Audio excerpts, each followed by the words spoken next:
देखेंगे, वाईफाई के बारे में पढ़ेंगे, वायरलेस फिडेलिटी का तो बताया हूँ, आगे इसके बारे में पढ़ेंगे, लाइफ फाई के बारे में हम लोग पढ़ेंगे, वाई मैक्स के बारे में पढ़ेंगे, हॉटस्पॉट सबके फोन में होता है, हॉटस्पॉट वाईफाई कनेक्ट करने में, GSM global system mobile communication पढ़ेंगे, CDMA code division multiple access, इन सब के बारे में हम लाइन बाय लाइन चीजें पढ़ेंगे। चलो देखते हैं ब्लूटूथ के बारे में। कोई नया वर्ड नहीं है ब्लूटूथ, सबको पहले से पता है ब्लूटूथ क्या होता है। ये ब्लूटूथ का साइन है, सबके फोन में है। ईयरफोन आप कनेक्ट किए होंगे या हेडफोन कनेक्ट किए होंगे तो ब्लूटूथ से ही कनेक्ट किए होंगे। ये वायरलेस तकनीक है, दो या दो से अधिक इलेक्ट्रॉनिक डिवाइस को कनेक्ट करने में डेटा को आदान प्रदान करने के लिए किया जाता है। Bluetooth short range data transmission protocol है। ध्यान में रखना, ब्लूटूथ कैसा है, एक short range data transmission protocol जो थोड़ी दूरी तक के लिए डाटा कनेक्ट करने का काम करता है। ये चीज ध्यान में रखना। बहुत सारे डिवाइस हो, कंप्यूटर हो, कीबोर्ड हो, माउस हो, लैपटॉप हो, आपका डोंगल हो, आपका प्रिंटर हो, सारी चीजें कनेक्ट की जा सकती है।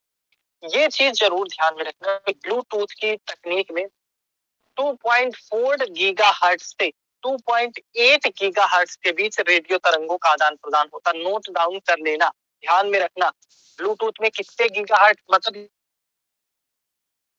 ब्लूटूथ डाटा ट्रांसमिशन, कुछ भी ऐसा करके आपसे इधर उधर का पूछे तो आपको ध्यान में रखना 2.4 से 2.8 गीगाहर्ट्ज की क्षमता ब्लूटूथ। ये चीजें ध्यान में रखनी, लिख लेना। रेडियो तरंगों का उपयोग किया जाता है, उसकी आवृत्ति क्या होती है जो ब्लूटूथ में रेडियो तरंगे यूज की जाती है। पहली क्वेश्चन तो ब्लूटूथ में रेडियो तरंगों का यूज किया जाता है। दूसरी चीज जो इंपॉर्टेंट है, उसकी क्षमता 2.4 से 2.8 गीगाहर्ट्ज के बीच होती है। 2.4 से 2.8 गीगाहर्ट्ज के बीच होती है। अधिकतम 7 डिवाइस को ब्लूटूथ के द्वारा कनेक्ट किया जा सकता है। ध्यान में रखना, अधिकतम या मैक्सिमम कितने डिवाइस को, 7 डिवाइस ऐसे होते हैं जिन्हें ब्लूटूथ के माध्यम से कनेक्ट किया जा सकता है। ब्लूटूथ का विस्तार 1994 में डॉक्टर जॉब हार्टसन ने किया था। ये चीजें भी आपको ध्यान में रखनी है कि ब्लूटूथ का विस्तार किसने किया था, जॉब हार्टसन ने किया था, 1994 में किया था। अब देखो, डेनमार्क के राजा का नाम था ब्लूटूथ, हेराल्ड ब्लूटूथ, और उन्हीं के नाम पर इसका नामकरण पड़ता है। ब्लूटूथ का उपयोग पैन पर्सनल एरिया नेटवर्क में किया जाता है। Pan personal, permanent account number की बात नहीं हो रही, पर्सनल एरिया। तो इसमें से ये पॉइंट लिख लो, आवृत्ति लिख लो जो रेडियो तरंगों का यूज किया जाता है उसकी, आविष्कार लिख लो, और short range data transmission protocol. बस इतनी चीज ध्यान में रखनी, इतनी चीजें आपके दिमाग में यहाँ से एग्जाम हॉल तक ले जानी। 1994 में खोज, जॉब हार्टसन खोज करता, रेडियो तरंग की आवृत्ति 2.4 से 2.8 गीगाहर्ट्ज, शॉर्ट रेंज का एक प्रोटोकॉल। बस इतनी चीजें आपको ध्यान।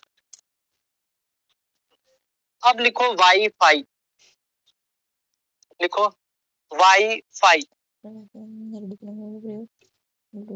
फॉर्म लिखो वायरलेस फिडेलिटी, वायरलेस फिडेलिटी। अब लिखना, इसका आविष्कार 1991 में जॉन ओसुलिवान ने किया था। लिख लेना, वाईफाई का आविष्कार लिखना 1991 में जॉन ओसुलिवान, जॉन ओसुलिवान ने किया।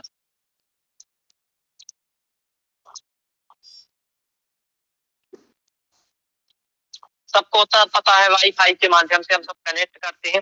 वाईफाई की रेंज, हाँ ठीक, वाईफाई की रेंज ध्यान में रखना 100 मीटर तक का होता है। वाईफाई की रेंज क्या होती है, 100 मीटर तक होती है। ये चीजें आपको ध्यान में रखना। अब देखो, ब्लूटूथ की जो रेडियो तरंगे यूज की जाती है, इसमें अंतर समझना, ठीक है ना। ऑब्जेक्टिव मिलाने को दे सकता है, हल्के में मत लेना। ब्लूटूथ की रेंज कितने से कितने तक पढ़े हम लोगों ने, 2.4 गीगाहर्ट्ज टू 2.8 गीगाहर्ट्ज। वाईफाई की क्या पढ़ रहे हैं हम लोग, 2.4 से 2.4 गीगाहर्ट्ज से 5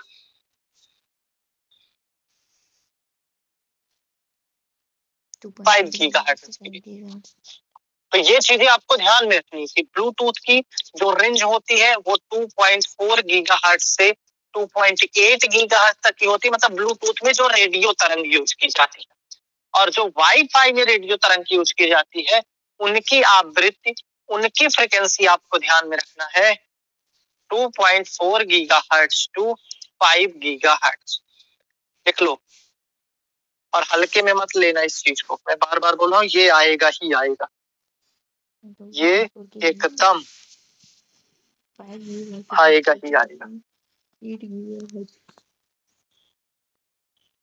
इसमें रेडियो तरंगों का यूज किया जाता है, सबको पता है।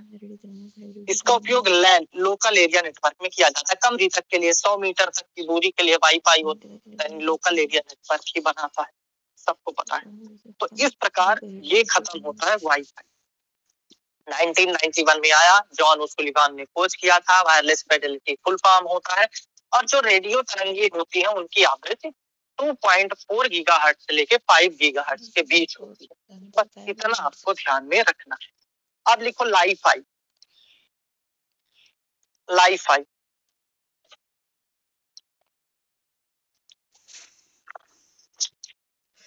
लाईफाई देखो, लाईफाई क्या होता है,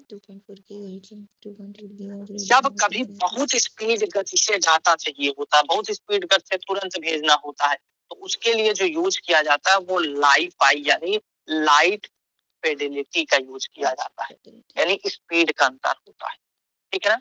इसका आविष्कार जो किया था वो 2011 में हुआ। कब? 2011 में हुआ। और हेरोल्ड हॉस, क्या नाम था उनका, हेरोल्ड हॉस नामक जो साइंटिस्ट हुए, उन्होंने इसका खोज किया था। इसके मतलब इसमें जो डाटा, जैसे उसमें रेडियो तकनीक का उपयोग किया जाता है, इसमें डाटा ट्रांसमिशन, इसमें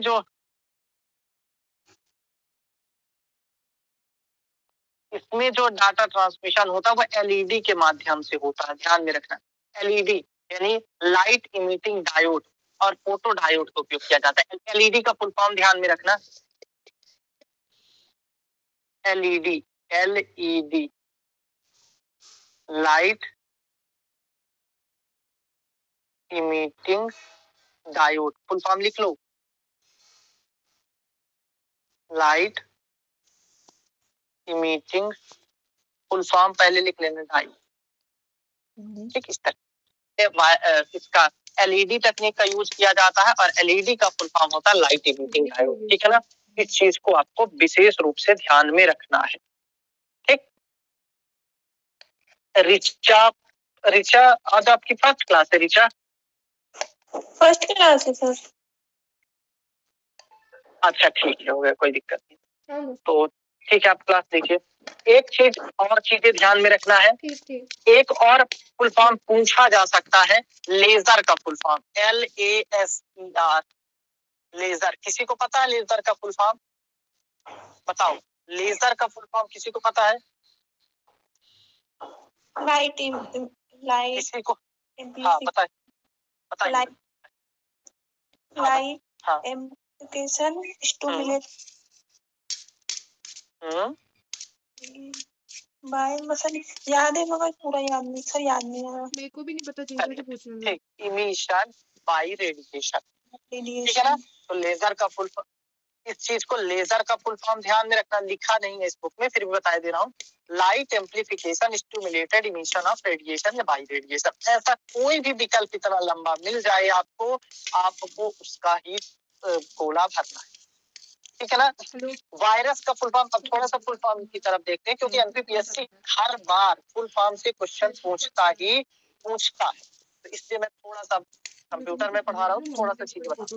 वायरस का फुल फॉर्म का www का फुल फॉर्म कई बार पूछ चुका है, ये तो 2-3 बार पूछ चुका है वर्ल्ड वाइड वेब। HTML का फुल फॉर्म पूछ चुका है, XHTML का फुल फॉर्म पूछ चुका है किसी एग्जाम में, ठीक है ना।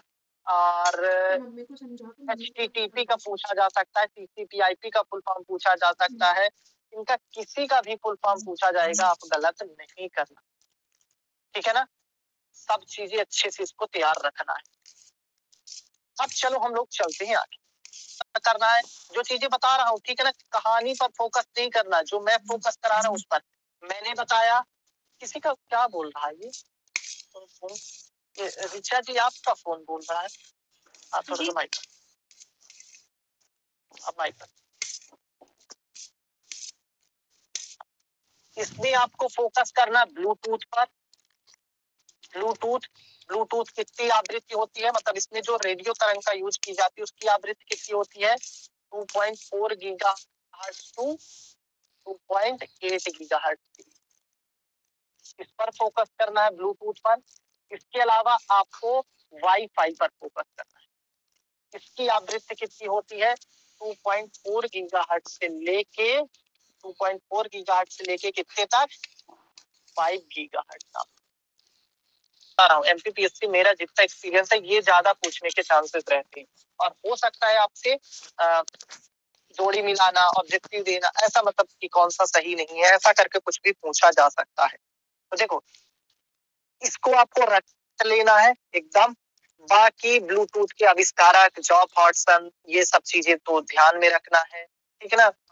वो जॉन ओसुलिवान इसके हैं, इसको ध्यान में रखना है। 1994 में इसकी खोज हुई, इसको ध्यान में रखना है, ये चीजें भी आपको ध्यान में रखना। बाकी नॉर्मल है, सब चीज कनेक्ट करते हैं ब्लूटूथ से, मैक्सिमम 7 डिवाइस कनेक्ट किए जा सकते हैं, ये ध्यान में रखना है। बाकी वाईफाई से लैन को कनेक्ट किया जाता है, लैन एक लोकल एरिया नेटवर्क प्रिपेयर किया जाता है, ये चीजें आपको ध्यान। तो ज्यादा चीजें आपको अपने साथ एग्जाम हॉल में बर्डन लेके नहीं जाना, बस इतना करके जाना, और यदि इनसे कोई क्वेश्चन आए तो यही आएगा, ठीक है ना। बाकी फिर वो कोडिंग डिकोडिंग से पूछता रहे, उससे आप बाहर नहीं होंगे, ये ध्यान में रखिएगा। पर ये क्वेश्चन गलत करके आते हो तब आप बाहर, बाकी वो इससे ज्यादा कुछ, ठीक। एलईडी का full form light emitting diode, ठीक है। हाँ, लाइफाई 2011 में हेरोल्ड हास ने खोज किया था, ये ध्यान में रखना। अब आते हैं वाई मैक्स। देखो वाई मैक्स, तो देखो हम लोगों ने अभी कुछ देर पहले वाईफाई पढ़ा, वायरलेस फिडेलिटी पढ़ा। इसी का एक बृहद रूप, यानी वाईफाई कितना 100 मीटर है, मान लो 25 किलोमीटर 30 किलोमीटर में रखे कंप्यूटरों को आपस में कनेक्ट करना है, तो वाई मैक्स का यूज किया जाएगा। वाई मैक्स का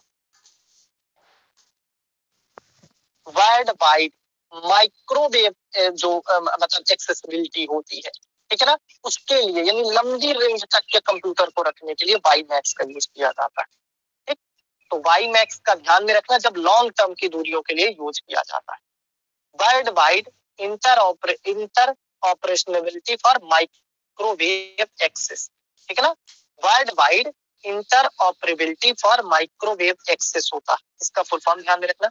25 से 50 किलोमीटर तक की किया जाता है। मैन, ये ध्यान में रखना, मेट्रोपॉलिटन एरिया नेटवर्क। कई बार पता है एमपीपीएससी जो पहली बार दे रहे हैं उनको बता दूं, एमपीपीएससी ने सड़े क्वेश्चन पूछे। लैन का फुल फॉर्म पूछा है, लोकल एरिया नेटवर्क है, फिर भी मैं बेसिक से बता देता हूँ। मैन का फुल फॉर्म पूछा है तो मेट्रोपोलियन एरिया नेटवर्क होता, पॉलिटन एरिया नेटवर्क होता। वैन का फुल फॉर्म पूछा है तो वाइड एरिया नेटवर्क होता। इनके फुल फॉर्म भी याद रखना, ठीक है ना।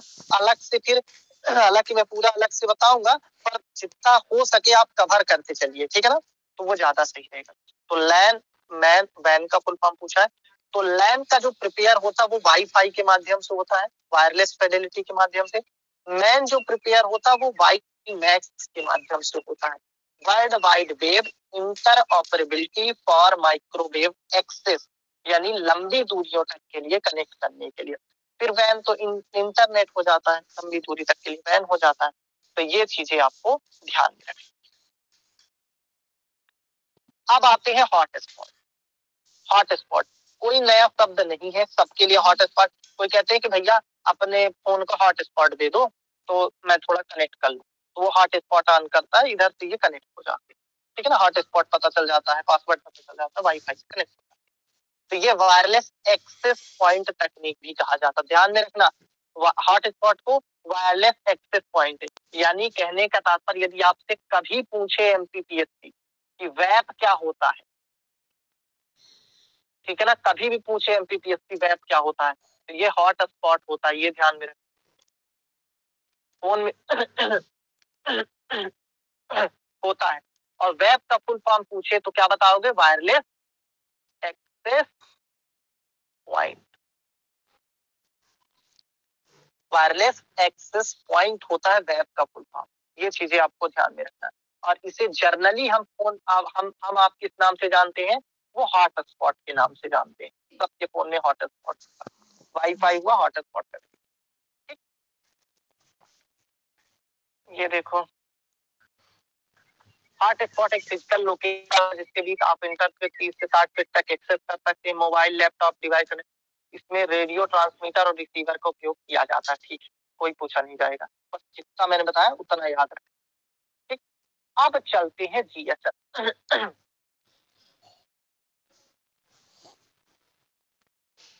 जीएसएम देखो, आप कभी अपने फोन की सेटिंग में जाना, उसमें जीएसएम भी होता है और सीएमए भी होता है। तो सबसे पहला काम होता है जीएसएम का फुल फॉर्म जाना। तो जीएसएम का full form global system for mobile communication लिख रहा हूं, ठीक है ना, लिख लेना, global system for mobile communication. Communication, ठीक है ना।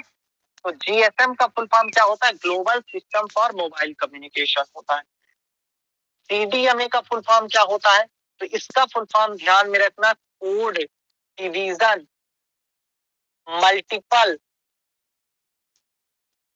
एक्सेस होता है। क्या होता है? Code division multiple access. GSM का global system for mobile communication, ठीक है, global system for mobile communication. और CDMA code division multiple access. इन सब का फुल फॉर्म जरूर से जरूर आपको ध्यान में रखना है। GSM global system for mobile communication या मोबाइल होता है। यह एक वायरलेस एप्लीकेशन प्रोटोकॉल तकनीक है। वायरलेस एप्लीकेशन प्रोटोकॉल तकनीक है। इसका उपयोग मोबाइल फोन पर इंटरनेट डाटा प्राप्त करने के लिए किया जाता है। यानी आपके फोन में डाटा ऑन हो, इसके लिए जरूरी है आपका जीएसएम चालू होना चाहिए। इसके द्वारा अंतरराष्ट्रीय रोमिंग सुविधा भी प्रदान की जाती है। Global system for mobile communication, यानी आप क्या कर सकते हो? इंटरनेशनली जो कनेक्ट कर सकते हो, इंटरनेशनल से भी चीजों को कनेक्ट कर सकते हो। जीएसएम में सभी मोबाइल फोन पर एक सिम कार्ड का प्रयोग किया जाता है। इसमें डाटा ट्रांसफर के लिए ईडीजीई का प्रयोग किया जाता है, यानी enhanced data rate for GSM evolution. Enhanced data rate for GSM evolution. तो ध्यान में रखना, ईडीजीई तकनीक का उपयोग किसके लिए किया जाता है? जीएसएम के लिए। ठीक, तो जीएसएम क्या होता है? आप करने के लिए एक सेटिंग में सुविधा होती है जिसे जीएसएम कहते हैं। और जीएसएम का फुल फॉर्म होता है global system for mobile communication. बस इतनी चीज आपको ध्यान में रखना, इंटरनेट से कनेक्ट। सीडीएमए लिखो, सीडीएमए लिखो, कोड डिवीजन मल्टीपल एक्सेस। मैंने बताया ना, कोड डिवीजन मल्टीपल एक्सेस। ये भी कहता है वायरलेस एप्लीकेशन प्रोटोकॉल तकनीक है। मोबाइल फोन के संचालन में उपयोग किया जाता है। डाटा ट्रांसफर के लिए इवैल्यूएशन डाटा। देखो, जीएसएम और सीडीएमए में कहां कहां उपयोग किया जाता है? एक जीएसएम जो होता है वो यूज करता है किसमें? वो यूज करता है आपके इंटरनेट से संबंधित, और इंटरनेशनल रोमिंग से संबंधित, कॉल वगैरह संबंधित। और जो CDMA होता है वो आपके मोबाइल फोन का संचालन करता है, यानी मोबाइल फोन के यूज को ऑपरेट करता है, आपके मोबाइल फोन को चलाता है। तो ध्यान में रखना, एक ग्लोबल सिस्टम मोबाइल कम्युनिकेशन है और एक CDMA होता है, कोड डिवीजन। चीजें आपको ध्यान में रखनी है, दोनों आप कभी फोन के सेटिंग में जाओगे दोनों पा जाओगे। फिर आते हैं RPC, लिख लो, RPC का फुल फॉर्म लिख लो, रिमोट प्रोसीजर कॉल। एक minute,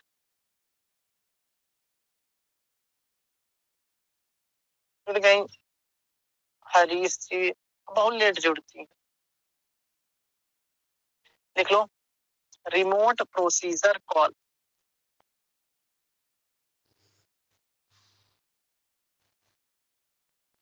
remote procedure call,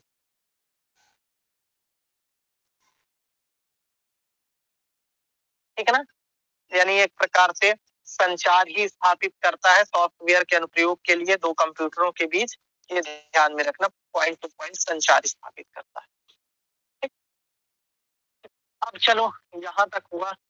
RPC का फुल फॉर्म जरूर ध्यान में रखना, रिमोट प्रोसीजर कॉल, क्या, रिमोट प्रोसीजर कॉल। अब चलो आगे चले।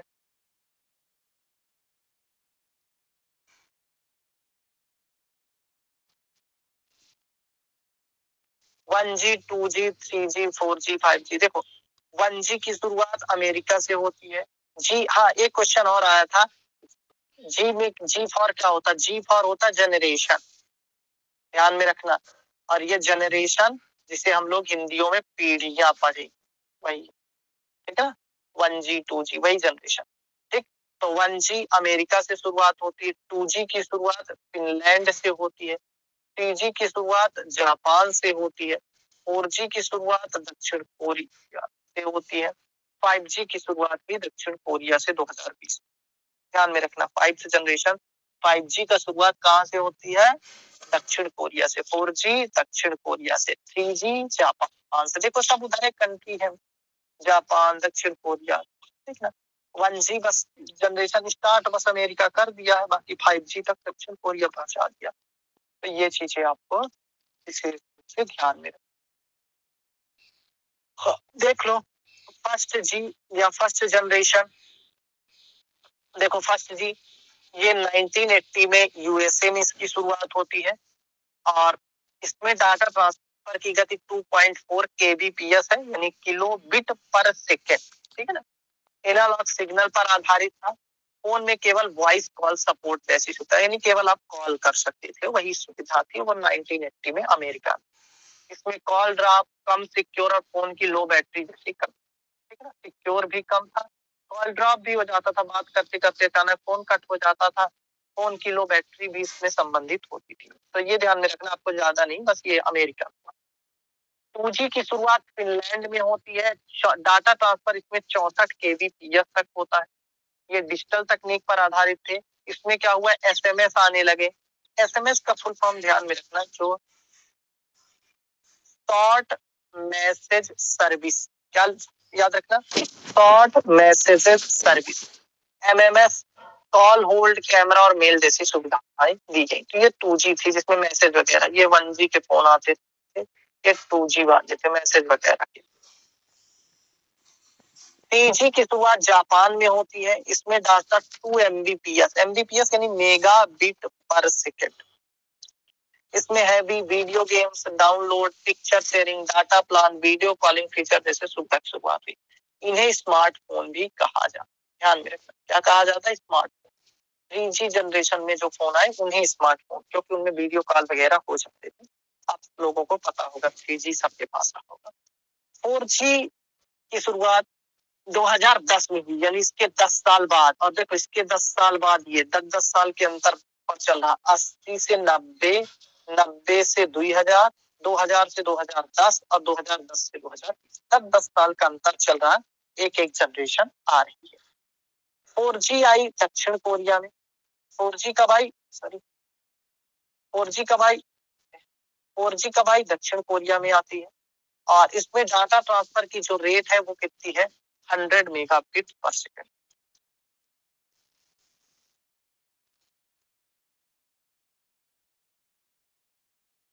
क्या होती है?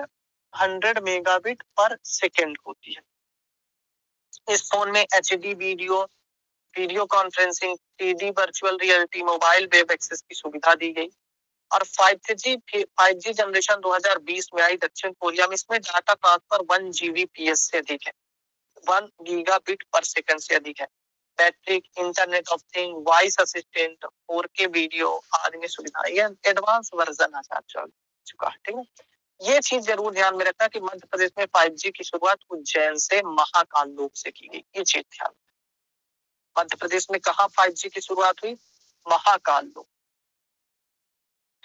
ठीक है ना, 5G सरकार में बाबू